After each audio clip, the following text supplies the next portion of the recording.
Hi green lovers, it's early April and this is the time of year when the garden is starting to turn magical and every day there's a ton of new growth. And I thought I'd do a very quick tour and show you what's happening at this time of year because every day things are going to start changing from now onward. Welcome to the gardening season 2022 in my Northern California Zone 9B garden. Let's take a look. So let's start with these planters. Now my husband and my son made these planters for me about a couple of years ago and they are really doing well. I have a video in which I showed how I filled these planters, so I will put a link to that in the description. But one of the things that is growing really well at this time of year, early April, is lettuce. Now believe it or not, these lettuce seedlings were volunteers that I dug up from a different part of my garden and I planted them here and they looked really pathetic for a long time, and now look at them. It almost feels like overnight they have burst into beautiful greenery and they're really ready for harvest. I think this is black-seeded Simpson. If you know what it is, let me know in the comments below. Either black-seeded Simpson or butter crunch lettuce. And oh, look at that beautiful purple carpet Alyssum. It smells so wonderful. It smells like honey and the bees absolutely love it. This is Japanese giant red mustard, and this is going to be a mainstay in my spring garden every year. It is one of the most productive mustard greens that I've grown. It has a delicious mustardy flavor that's really mild when the plant is young, and then as it grows older the leaves become a little bit more intense, a little bit more wasabi like, and then I use it in stir fries and things. But I can't tell you how many times I've harvested off of this. I've got a couple of freezer bags full of these leaves because I just like throwing them into dishes. They add that little special something secret ingredient to soups and stews and things like that. So yeah, grow Japanese giant red mustard. You won't regret it. And I have to turn around the corner here and show you another volunteer that comes up all over my garden. This is Claytonia, or miner's lettuce, and you might see this in the wild depending on where you live, but this is an edible lettuce. Well, I don't know whether it's technically a lettuce. It's called miner's lettuce, and it has got slightly thickish leaves, but it's very tasty. And this grows in masses. You can forage for these in the wild. Yeah, these come up every year. I planted them once, I think, and I don't even know why I planted them because they are really a wild type of green.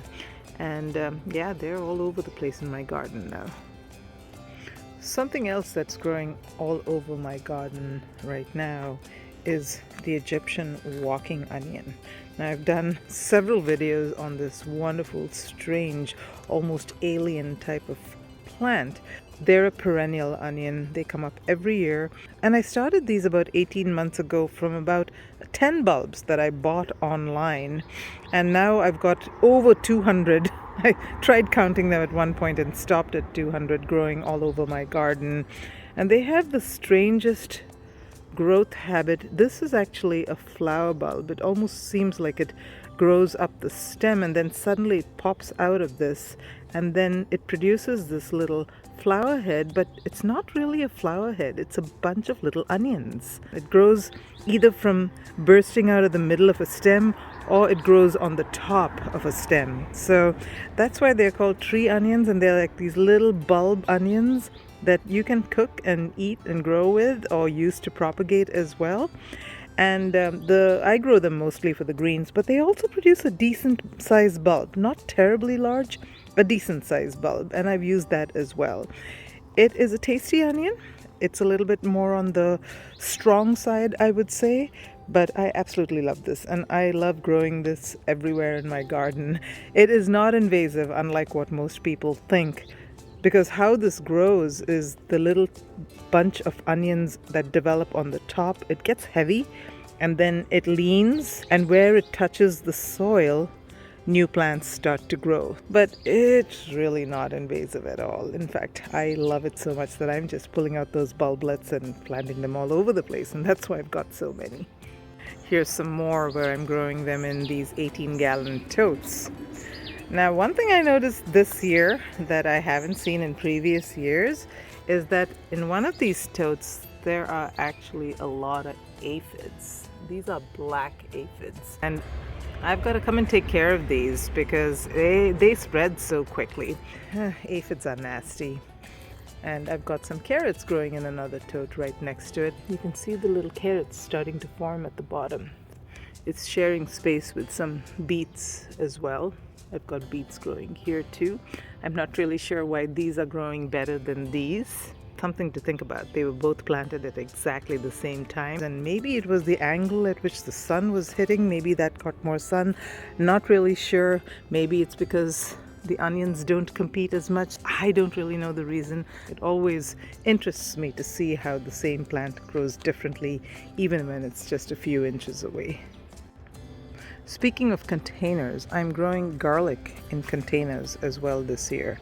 This is a grow bag, and I've also got some garlic growing in flower boxes. Now, the reason I'm growing them in containers is because I frankly have not had that much luck growing them in ground. I have not paid attention to the watering as much, and these things do require the soil to stay consistently moist while they are growing. So I thought I'd pay better attention to them if they were growing in containers. So let's see how I do this year. Every year is a new experiment. I've got some radish also growing in flower boxes, and this actually is probably ready to harvest, even though it's not as large as I would like it to be. And the reason I say it's ready to harvest is because if you look at its neighbor right here, notice how you've got this long growth coming out from the center. Yeah, it is time for it to start bolting. So if its neighbor is bolting, I would assume that all of them are going to start bolting pretty soon. So I'm going to harvest this. It is getting very warm these days. The temperatures are starting to reach into the 80s Fahrenheit. So I'm going to have to harvest all my radish. And that's the unfortunate thing about radish is it is, even though I love it so much, my season is so short and I can't grow enough radish during spring. So I like to succession plant them and get as much as I can out of them. Yep, bolting all over the place. I've also got some purple lady bok choy. It's so pretty. It's way past its prime, but look how pretty it still is. And I'm letting this one bolt as well because I want to collect seeds. Save seeds, folks. It's a really, really good thing to do. Not just for yourself, but all of these, believe it or not, I got from friends who had saved seeds. So pay it forward. Here is another variety of lettuce that I'm growing for the first time this year. It's called Merlot lettuce for obvious reasons. Look at that beautiful color.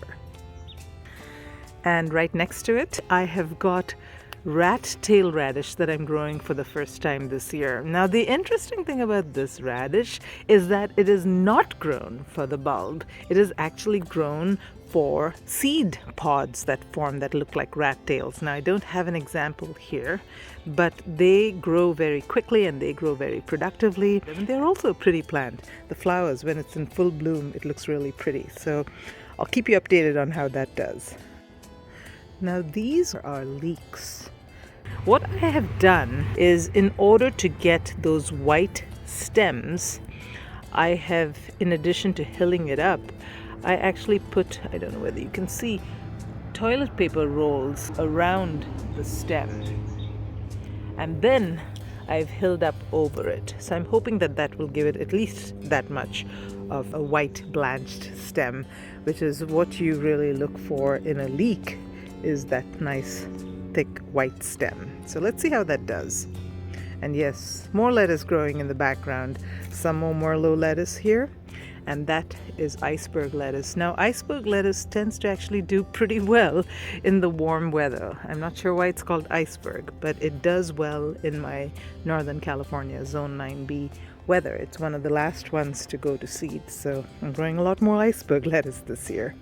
And here's yet another bunch of lettuce that I am growing, this time red romaine. I've made a video about these lettuce plants that I grew 3 different ways. They all came from the same batch, and you can see significant growth difference. a quick glimpse at some of my fruit trees that are growing in whiskey barrels. Now, I've been very, very neglectful of my fruit trees over the past couple of years, and this year I'm going to take better care of them, I promise. And you can already see my pomegranate tree is absolutely going nuts with leaves, and I'm happy about that. In fact, I even saw a little blossom, so that is very, very promising. And I'm hoping I'll get some good pomegranates this year. I didn't get a good harvest last year, but I will take better care of it this year. And this is a fig tree. I got it from a friend. She didn't know what variety it was, so it's going to be a surprise, I suppose. But let's see how it does. You can see plenty of lush growth coming on. And I've got a couple of Albion strawberry plants that I planted alongside, as well as some volunteer claytonia and some cilantro. Now this thing will bolt in the next few weeks, so I'm going to have to enjoy it as much as I can. And the way that you extend your cilantro harvest is really by cutting it down frequently, drastically, and just using it as much as possible. Once those flower spikes start to happen, you can keep cutting it down, but your runway is very short after that. So I enjoy it. It's again one of those short spring season crops. I enjoy it while I can. And here are my two sad little citrus trees.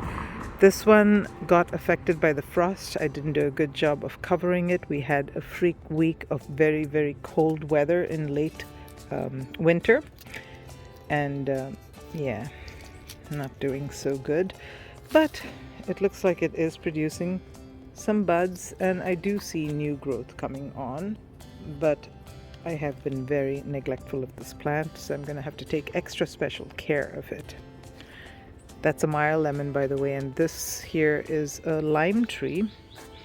It seems to have done a little bit better than the Meyer lemon, and it's got plenty of new growth coming, so that's looking pretty promising as well.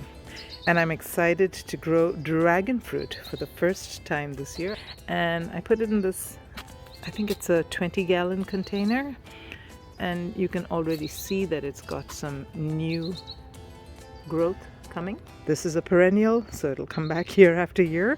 So maybe I should have taken better care on building a nice good trellis, but I'm lazy and there's so much work to do in the garden, so we'll just have to see how it goes. This here is asparagus. Now at this time of year last year I had this entire bed full of asparagus, and I only got one plant this year. I was extremely sad because this is year 3 of growing asparagus, and that's when I'm supposed to start being able to harvest. And I thought that there were some critters that came and got them, but then I noticed that there is actually asparagus starting to come up, and there are many of these now coming up all over this bed. This is purple passion asparagus. Isn't it adorable? I'm also growing potatoes. Potatoes are really, really easy to grow. I like growing them in containers. As you can see, I've repurposed some Amazon and Costco boxes here, and I fill them up about half with good soil and some organic fertilizer. I bury the potatoes, and then I just keep filling them afterward with leaves and mulch and that kind of thing, and I keep it well watered, and it just grows. It's really easy to grow, and they are great for containers, because what I can do when I'm ready to plant in this bed other things like summer crops, I can just take these containers out, move them off to the side, and use the bed. Right now I have them just kind of parked over here, but I wanted to see whether I can grow them in these repurposed boxes, cardboard boxes. I don't see why not.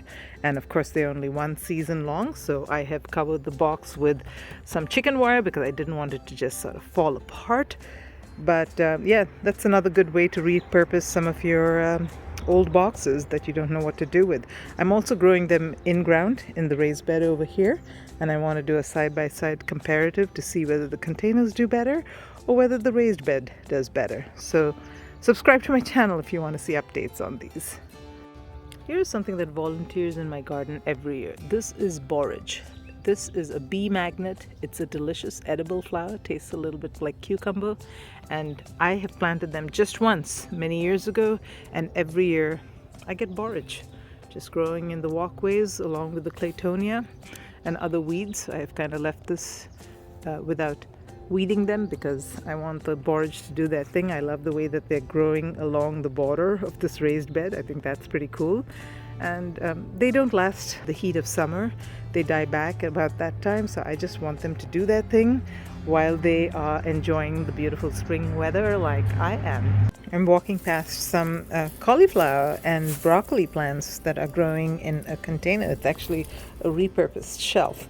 But yeah, I don't know whether it's too late in the season for me to actually get a harvest out of this, but gosh, look at the size of those leaves. Those are some nice leaves. This is red acre cabbage. I really hope I get something out of it. As you can see, my early snowball cauliflower has bolted. Oh well, I enjoyed the leaves while I could. Some nice celery. And walking down here, I've got some pea plants, lots and lots of them actually. The ones on the left were started in late fall, early winter. This one was kind of late winter.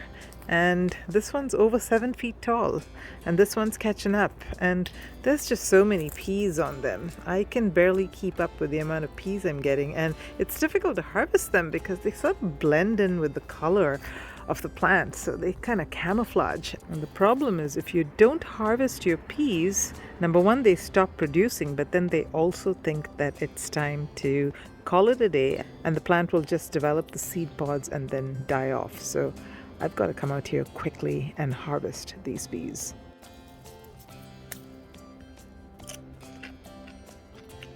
Nothing like fresh peas from the garden. Yum. I've also got some fava beans growing here.